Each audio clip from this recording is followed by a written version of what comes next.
आज मैं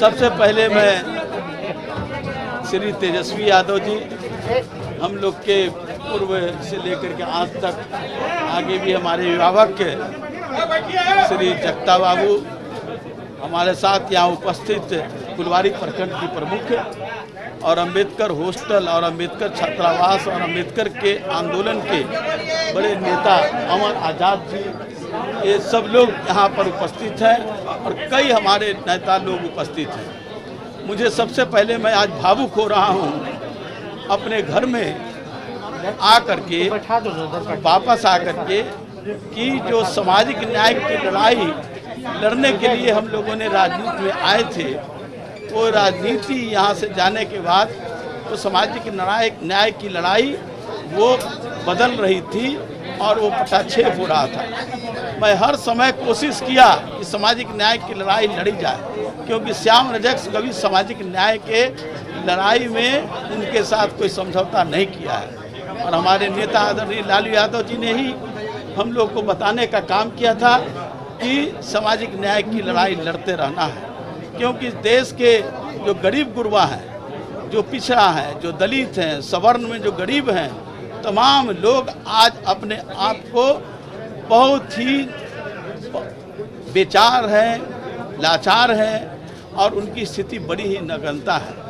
बड़ी बड़ी बयान दी जाती है, लेकिन जिस तरह से अपराध बढ़ रहे हैं, जिस तरह से हम तो बहुत सारे चीज़ आंकड़े लेकर के आए हैं, लेकिन प्रांतीय अध्यक्ष जी का आदेश हुआ कि कम ही शब्द में अपनी बात कहना है, तो मैं ये कह रहा हूँ कि आंकड़े उठा करके देखेंगे तो बिहार में हम कल परसों की बात करते हैं, उचकारी थाना जो कहलगांव के पास एक मासूम दलित लड़की के साथ रेप होता है 4 लोगों के द्वारा और एसपी तक को कहा जाता है कार्रवाई नहीं होती है, थाना में एफआईआर नहीं होता है, बहुत परेशानी के बाद एफआईआर होता है लेकिन कार्रवाई कुछ नहीं होती। ये तो एक नाम बोल रहे हैं, लेकिन बिहार के कोई ऐसा थाना नहीं है जहां दलितों के साथ हत्या बलात्कार उसके साथ छिड़कानी नहीं हो रही। विकास का वही हिस्सा है। बात करते हैं बड़ी बड़ी बात, बजट बनता है 2 लाख करोड़ की बात करते हैं,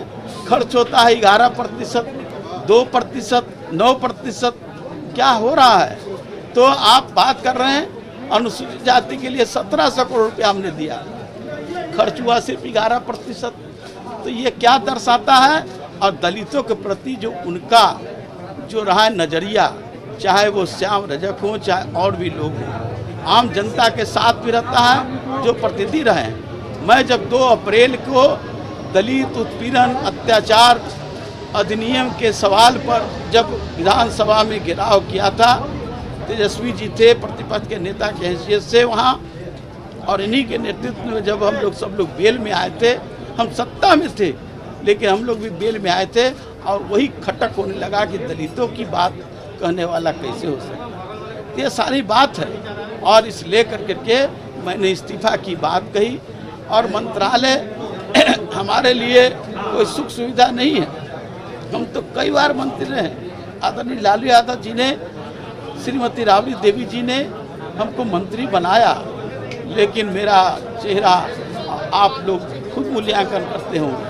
आज भी मैं जिस विभाग में, उद्योग विभाग मरणासन था, चाहे खादी मॉल का सवाल हो, हैंडलूम हाट का सवाल हो या भागलपुर में सिल्क सिटी का सवाल हो, चाहे बुनकरों का जो पावर लूम जो गया में जो भूखहाल थे उनके लिए रोजगार की व्यवस्था हम लोगों ने करने का काम किया। लेकिन जिस तरह से वहाँ काम किया गया कि काम को कैसे रोका जाए, तो मुझे एक प्रताड़ना हुई और इस कारण ये सारे सवाल हैं जिसके कारण हम उनको छोड़ना चाहे या छोड़ने का काम किया। अब बड़ा हास्यास्पद लगा, रात में उन्होंने आ गया मीडिया के द्वारा कि हमको बर्खास्त किया गया। तो जो जनता दल यू का संविधान है, संविधान हमारे पास कॉपी है, संविधान है ये जनता दल यू का, उस संविधान में धारा 19 के अंतर्गत है कि आप कैसे निकाल सकते हैं, किस पर कार्रवाई कर सकते हैं। मैं राष्ट्रीय परिषद का सदस्य और नीतीश कुमार जी का नामांकन जब हो रहा था राष्ट्रीय अध्यक्ष का, तो मैं उसके प्रस्तावक था। तो जब मुझको ही जब निकाल दिए, और मैं राष्ट्रीय परिषद का सदस्य हूँ, और मुझको आपने निकाल दिया और आपने बिना 10 मिनट में सब कुछ हो गया, तो जो राष्ट्रीय जनता दल के अपने संविधान की रक्षा न कर सकता हो, उससे क्या उम्मीद की जा सकती है राज्य की संविधान, राज्य की रक्षा और राष्ट्र की और भारत का संविधान को कैसे बचाया जा सकता है। एनआरसी आप देख रहे हैं किस तरह से जो दलित हैं, जो पिछड़ा हैं, जो मुस्लिम हैं, अक़लियत हैं, उनके साथ अत्याचार का काम जो रहा है, ये सारे सवाल हैं। और ये सवाल के लिए मैं छपट रहा था, भपक रहा था कि कैसे इस लड़ाई को लड़ा जाए। मुझे खुशी है कि तेजस्वी यादव जी के नेतृत्व में ये लड़ाई को हम लोग आगे बढ़ाएंगे और जनता के आकांक्षाओं को हम सतह पर उतारने का काम करेंगे। एक छोटा सा सवाल है कि तेजस्वी यादव के साथ आप कब तक रहेंगे? क्योंकि 2009 में जब आपने आरजेडी छोड़ा था, तो उस वक्त ये आपने आरोप लगाया था, वो हम लोगों के पास रिकॉर्डिंग है, आपने ये आरोप लगाया था कि तेजस्वी यादव और शेख प्रताप यादव जातिगत टिप्पणी करते हैं, मैडम राबड़ी देवी जातिगत टिप्पणी करती हैं, और इसी दुख की वजह से लालू प्रसाद यादव का सहयोग आपको नहीं मिला, और इस दुख की वजह से आप आरजेडी छोड़ रहे हैं, दलित का अपमान हो रहा है। नहीं, ये जो शब्द आप बात कर रहे हैं, वो शब्द मैंने कभी नहीं कहा। और मैं बराबर कहता हूं कि सामाजिक न्याय की लड़ाई के साथ हम हैं। सामाजिक न्याय की लड़ाई में कोई हम समझौता नहीं करेंगे इसके विरोध में, अगर कहीं भी। और यही कारण रहा। और तेजस्वी जी के नेतृत्व में आज युवा एक आस्था रखे हुए हैं। जो बिहार में, देश में जो युवा मतदाता की संख्या बढ़ी है, उनको लगता है कि आज जो बेरोजगारी, जिस तरह से बेकारी हाल है, जिस तरह से उनके साथ अन्याय हो रहा है, उसके साथ न्याय हम तेजस्वी यादव के नेतृत्व में कर सकते हैं। मैं तो लिखित क्या, मैं तो सदस्यता लिया हूँ। और जहाँ तक कब तक रहेंगे, ये ईश्वर ही जानता होगा कि कौन व्यक्ति कब तक जीवित रहेगा। आप कब तक जीवित हैं, मैं कब तक जीवित हूँ, लेकिन मैं कहता हूँ इस विचार के साथ अंतिम दम तक रहूँगा। इस विचार को तेजस्वी यादव के नेतृत्व में लड़ा जा रहा है, और बिहार की उन्नति और बिहार की विकास के लिए, और जिस तरह एनआरसी का सवाल हो, दलित उत्पीड़न का सवाल हो, ये सारे सवाल पर हम लोग लड़ाई लड़ेंगे। और जब तक लड़ाई का मंजिल तक नहीं पहुंचते, हम लड़ाई लड़ते रहेंगे। हो गया, आप एक सवाल पूछे और सब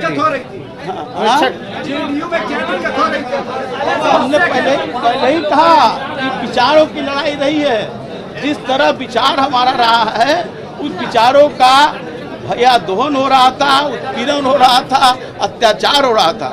और उस अत्याचार के खिलाफ मैंने माननीय मुख्यमंत्री जी को कई बार बताने का काम किया, लेकिन उनके कान में कोई जू उड़ने का काम नहीं किया।